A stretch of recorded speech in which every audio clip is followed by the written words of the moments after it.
बच्चों, आज हम करेंगे आपकी कविता चंपा काले काले अक्षर नहीं चिन्हते। त्रिलोचन कवि की लिखी हुई कविता है बच्चों, और उनके धरती नामक जो काव्य संग्रह है त्रिलोचन जी का, उसमें से ली गई है। और इस कविता में कवि ने क्या बताया है कि जो हमारे पूर्वी प्रदेश हैं वहाँ पे शिक्षा को लेकर क्या विचारधारा है, क्या पूर्व धारणा उन लोगों के अंदर बनी हुई है, यानी कि शिक्षा को किस नज़रिए से, किस दृष्टिकोण से वो देखते हैं। और ऐसा क्यों? क्योंकि वहाँ पे जो रोज़गार के साधन हैं कम हैं, और जो लोग थोड़ा बहुत पढ़ लिख जाते हैं, शिक्षित हो जाते हैं, तो उनको रोज़ी रोटी की तलाश में महानगरों की ओर जाना पड़ता है, पलायन करना पड़ता है। और ऐसे में जो उनके परिवार हैं, पीछे संयुक्त परिवारों की जो परंपरा चली आ रही होती है वो टूट जाती है, और उनके घर परिवारों को अकेलेपन की जो पीड़ा है वो झेलनी पड़ती है।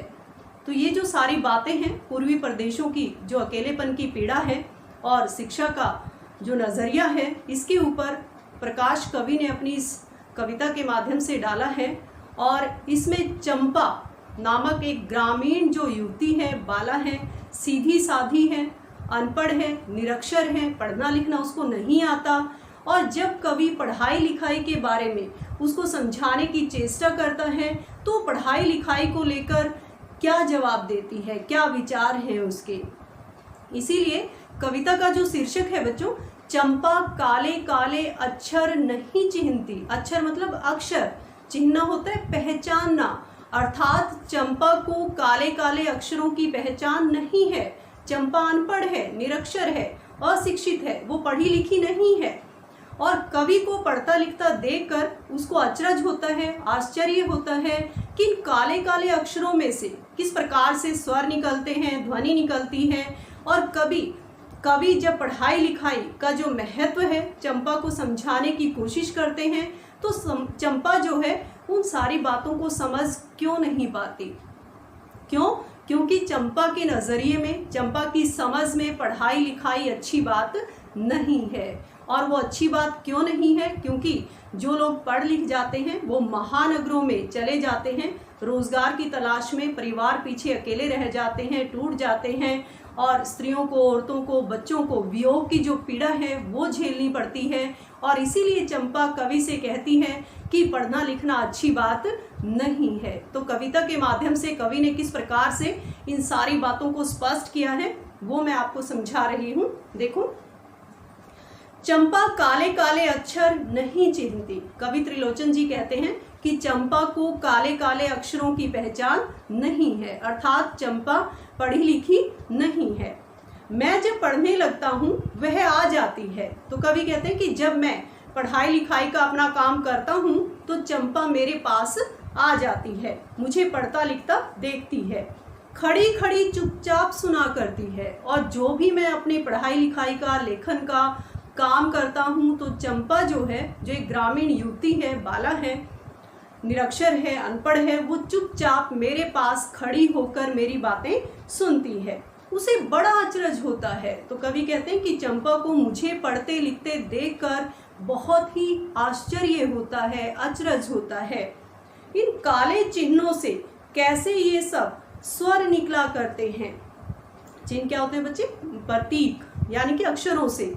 तो चंपा को बहुत ही आश्चर्य होता है। कवि कहते हैं कि इन काले काले अक्षरों से, काले काले चिन्हों से ये स्वर, ये ध्वनि किस प्रकार से निकल रही है, अर्थात कवि पढ़ाई लिखाई का काम किस प्रकार से कर रहे हैं।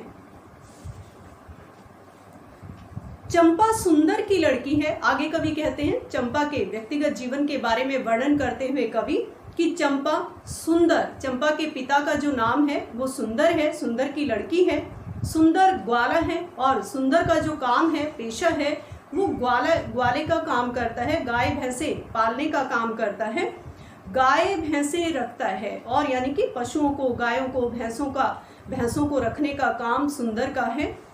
चंपा चौपायों को लेकर, चौपायों का अर्थ होता है चार पैरों वाले, अर्थात पशुओं को लेकर चरवाही करने जाती है, अपने पिता के काम में हाथ बटाती है।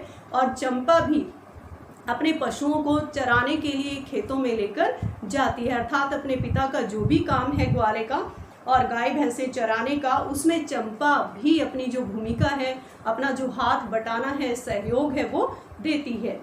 चंपा अच्छी है तो कवि कहते हैं कि चंपा स्वभाव से अच्छी लड़की है, चंचल है, नटखट भी है। चंपा का जो स्वभाव है वो चंचल है, नटखट यानी कि शरारती है, कभी कभी उद्यम करती है। कवि कहते हैं कि चंपा जब मैं पढ़ाई लिखाई का काम करता हूँ तो मेरे पास आ जाती है और कभी कभी वो मेरे साथ उद्यम करती है। उद्यम का अर्थ होता है शरारतें करती है, और किस प्रकार की शरारतें चंपा कवि के साथ करती है वो वर्णन कवि ने किया है।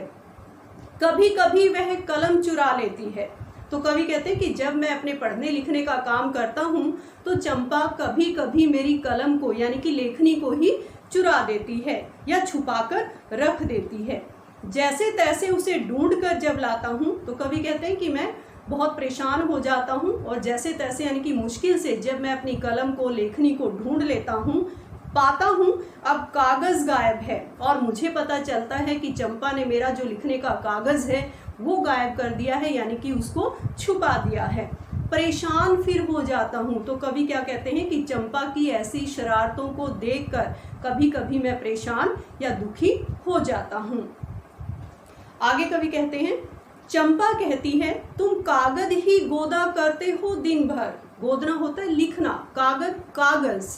तो कवि कहते हैं कि कभी कभी चंपा मुझसे सवाल करती है कि तुम्हारा जो काम है सारा दिन इन कागजों पर लिखना ही है, अर्थात तुम सारा दिन इन कागजों के ऊपर ही कुछ न कुछ लिखते रहते हो, क्या यह काम बहुत अच्छा है? तो चंपा कवि से सवाल करती है बच्चों कि क्या ये जो काम तुम करते हो यानी कि पढ़ाई लिखाई का जो काम है ये बहुत अच्छा काम है? यह सुनकर मैं हंस देता हूँ। और कवि कहते हैं कि चंपा की ऐसी भोली भाली बातों को सुनकर मुझे हंसी आ जाती है। उस दिन चंपा आई, मैंने कहा कि चंपा तुम भी पढ़ लो। तो एक दिन का वर्णन करते हुए कवि क्या कहते हैं कि एक दिन चंपा मेरे पास आई और मैंने चंपा से कहा कि चंपा तुम्हें भी पढ़ लिख लेना चाहिए, पढ़ाई लिखाई बहुत अच्छी बात होती है। हारे गाढ़े काम सरेगा, सरेगा मतलब आएगा, हारे गाढ़े मुसीबत के समय, कठिनाई के समय, कि चंपा तुम्हें भी पढ़ लिख लेना चाहिए, पढ़ना लिखना चाहिए, पढ़ाई लिखाई कर लेनी चाहिए, ये मुसीबत के समय तुम्हारे काम आएगी। गांधी बाबा की इच्छा है सब जन पढ़ना लिखना सीखें। और गांधी बाबा जी का यानी कि महात्मा गांधी जी का उदाहरण कवि त्रिलोचन जी ने चंपा के सामने रखा कि बाबा की यानी कि गांधी जी की भी यही इच्छा है कि हमारे देश का, हमारे राष्ट्र का प्रत्येक जन, प्रत्येक नागरिक पढ़ा लिखा होना चाहिए। और इसीलिए मैंने भी चंपा को पढ़ाई लिखाई के संबंध में समझाने का प्रयास किया। चंपा ने यह कहा कि मैं तो नहीं पढ़ूंगी। चंपा ने कवि की बातों का जवाब देते हुए कहा कि मैं तो पढ़ाई लिखाई नहीं करूंगी। तुम तो कहते थे गांधी बाबा अच्छे हैं, वे पढ़ने लिखने की कैसे बात कहेंगे, मैं तो नहीं पढ़ूंगी। और चंपा ने जवाब दिया कवि को कि तुम तो हमेशा यही कहते हो कि गांधी बाबा बहुत अच्छे इंसान हैं, देश की, राष्ट्र की हित की बातें करते हैं, भलाई की बातें करते हैं। अगर वो अच्छे इंसान हैं तो पढ़ाई लिखाई की बातें वो कैसे कर सकते हैं? बच्चों, चंपा के मन में जो पढ़ाई लिखाई के प्रति जो पूर्व धारणा बनी हुई है, सोच बनी हुई है, इन्हीं पंक्तियों से स्पष्ट होती है कि गांधी बाबा उनकी नज़र में बहुत अच्छे इंसान हैं और पढ़ाई लिखाई अच्छी चीज़ नहीं है। तो इसीलिए कवि की बातों का जवाब देते हुए चंपा ने क्या कहा कि तुम तो हमेशा कहते थे कि गांधी बाबा तो बहुत अच्छे इंसान हैं, वो हमेशा देश के बारे में अच्छा ही सोचते हैं, तो पढ़ाई लिखाई की बात कैसे कर सकते हैं? जबकि पढ़ाई लिखाई तो अच्छी बात चंपा की नज़र में नहीं है। और क्यों नहीं है? क्योंकि पढ़ने लिखने से उनके घर परिवार टूट जाते हैं, रोजी रोटी की तलाश में उनके घर के जो पुरुष हैं वो पलायन कर जाते हैं, घर छोड़ जाते हैं, महानगरों में चले जाते हैं, वहाँ पे जाके बस जाते हैं और वहाँ से केवल पैसा ही वो भेजते रहते हैं। वियोग की जो पीड़ा है, अकेलेपन की जो पीड़ा है, वो परिवार को पीछे से भोगनी पड़ती है। तो इसीलिए चंपा ने कहा कि तुम तो कहते थे गांधी बाबा अच्छे हैं, तो पढ़ने लिखने की बात कैसे कह सकते हैं? वो पढ़ाई लिखाई की बात नहीं कर सकते। तो कवि क्या कहते हैं? मैंने कहा कि चंपा पढ़ लेना अच्छा है। कवि ने फिर कहा कि चंपा पढ़ाई लिखाई कर लेनी बहुत अच्छी बात है, तुम्हें पढ़ लिख लेना चाहिए। ब्याह तुम्हारा होगा, तुम गोने जाओगी, गोने मतलब फिर से ससुराल, और जब तुम्हारी शादी हो जाएगी, विवाह हो जाएगा और तुम्हें फिर से ससुराल जाना पड़ेगा, कुछ दिन बालम संग साथ रह चला जाएगा जब कलकत्ता जैसे महानगरों का वर्णन कवि ने किया है, जहाँ पे ये लोग यानी कि पूर्वी प्रदेशों के जो लोग हैं वो रोजगार की तलाश में चले जाते हैं। तो कवि ने कहा कि चंपा तुम्हें पढ़ लेना चाहिए, पढ़ाई लिखाई बहुत अच्छी बात होती है। जब तुम्हारी शादी हो जाएगी, विवाह हो जाएगा और तुम्हारे जो बालम है यानी कि पति हैं, संग होता है साथ में, कुछ दिन तुम्हारे साथ में रहकर जब रोजगार के लिए, धन कमाने के लिए, पैसा कमाने के लिए कलकत्ता जैसे महानगर में चले जाएंगे। बड़ी दूर है वह कलकत्ता, तो वो कलकत्ता शहर बहुत दूर है। कैसे उसे संदेशा दोगी, तुम अपना संदेश, अपनी बात उन तक कैसे पहुंचाओगी, क्योंकि तुम्हें तो पढ़ना लिखना नहीं आता। कैसे उसके पत्र पढ़ोगी और वहां से आई हुई चिट्ठियों को, पत्रों को तुम कैसे पढ़ पाओगे। इसलिए बार बार कवि चंपा को समझाने की चेष्टा करते हैं, प्रयास करते हैं कि पढ़ाई लिखाई बहुत जरूरी होती है, चंपा पढ़ लेना अच्छा है। इसलिए कवि त्रिलोचन जी कहते हैं कि चंपा पढ़ाई लिखाई बहुत अच्छी बात होती है, तुम्हें पढ़ लिख लेना चाहिए। चंपा बोली तुम कितने झूठे हो देखा। तो चंपा कवि की बातों का जवाब देते हुए कहती है कि तुम बहुत झूठे हो और ये झूठ बोलना तुम्हें पढ़ाई लिखाई ने ही सिखाया है। यानी कि पढ़े लिखे जो लोग हैं वो झूठ बोलते हैं, चालाक होते हैं।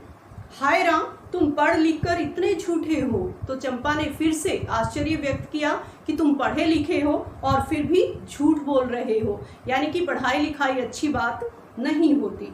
मैं तो ब्याह कभी न करूंगी। और चंपा कवि को कहती है कि मैं विवाह कभी भी नहीं करूंगी, मैं शादी कभी भी नहीं करूंगी। और कहीं जो ब्याह हो गया और अगर मेरा विवाह हो भी जाता है किसी कारणवश, अगर शादी हो भी जाती है, तो मैं अपने बालम को संग साथ रखूंगी।